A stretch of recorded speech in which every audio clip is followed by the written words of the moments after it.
Assalamualaikum teman-teman. Perkenalkan, nama saya Putri Yuniar. Di sini saya akan bercerita tentang kelahiran Nabi Muhammad Sallallahu Alaihi Wasallam. Sebelumnya, ada yang tahu Nabi Muhammad itu siapa? Baik, Guru akan kasih tahu ya. Nabi Muhammad yaitu orang pilihan Allah yang diutus untuk menyempurnakan akhlak umat manusia. Sedangkan Allah itu sendiri yaitu yang menciptakan seluruh alam semesta.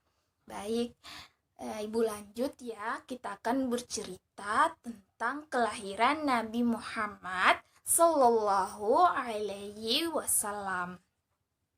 Mekah yang dulunya hanya ditinggali oleh Hajar dan Nabi Ismail, seiring dengan berjalannya waktu, berubah menjadi sebuah negeri yang sangat besar. Berkat doa Nabi Ibrahim Sallallahu Alaihi Wasallam, negeri itu mendapatkan berkah dan rahmat dari Allah Subhanahu wa Ta'ala.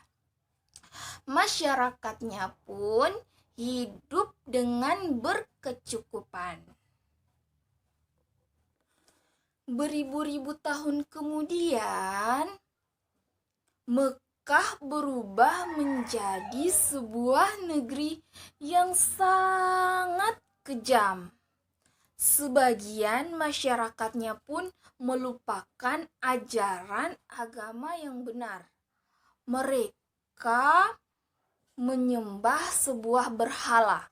Mereka membuat sebuah patung dari batu maupun kayu. Mereka menganggap bahwa itu adalah Tuhan mereka. Ini salah satu contoh yang tidak baik untuk ditiru ya. Karena Tuhan yang berhak disembah itu hanya Allah Subhanahu wa Ta'ala. Bukan hanya Tuhan mereka saja yang berubah, tetapi sifat dan perilakunya pun berubah. Kaum Quraisy pun secara turun-temurun menguasai Ka'bah dan Mekah. Mereka sangat berkuasa dan kaya raya. Namun kekayaan yang mereka dapatkan itu dengan cara yang tidak halal. Mereka mendapatkannya dengan cara merampok, membunuh, berjudi, dan bahkan yang lebih kejam dari itu. Itu salah satu contoh yang tidak baik untuk ditiru, karena itu tidak diajarkan oleh Rasulullah Shallallahu Alaihi Wasallam. Kaum Quraisy menganggap bahwa harta adalah segalanya. Pada zaman itu disebut zaman jahiliyah atau zaman kebodohan. Pada zaman itu pula ada seorang wanita soleha bernama Aminah dan suaminya bernama Abdullah. Pada saat Aminah mengandung, sang suami pun jatuh sakit dan akhirnya meninggal dunia. Aminah pun merasa sangat sedih karena harus hidup seorang diri. Pada suatu malam, Aminah pun bermimpi. Ia melihat bulan jatuh tepat ke pangkuannya.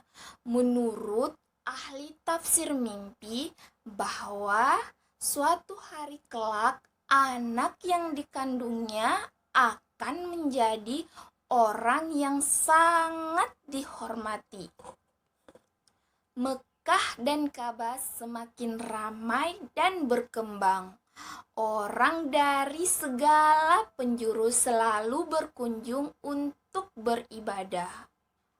Mendengar hal tersebut membuat Raja Abraha sangat kesal. Mereka membuat rencana ingin menyerang Ka'bah dan menghancurkan Mekah. Abraha dan pasukannya pun datang menyerbu Mekah dan menghancurkannya dengan kesombongannya. Pasukan bergajah Abraha pun datang menyerbu dan menyerang Ka'bah. Tiba-tiba ribuan burung ababil datang, membawa batu-batu berapi dari neraka. Kemudian batu-batu itu pun dilemparkan kepada pasukan Abraha. Dalam waktu sekejap, pasukan Abraha pun kalah. Tahun itu pun disebut dengan Tahun Gajah. Pada tahun gajah itu pula Aminah melahirkan sebuah putra. Ia memberi nama Muhammad. Ialah Nabi Muhammad Sallallahu Alaihi Wasallam, yaitu nabi terakhir yang diutus oleh Allah Subhanahu wa Ta'ala. Ia dilahirkan pada hari Senin 12 Rabiul Awal tahun gajah. Demikianlah yang dapat saya sampaikan. Semoga dapat bermanfaat bagi kita semua. Akhirul kalam. Wassalamualaikum warahmatullahi wabarakatuh.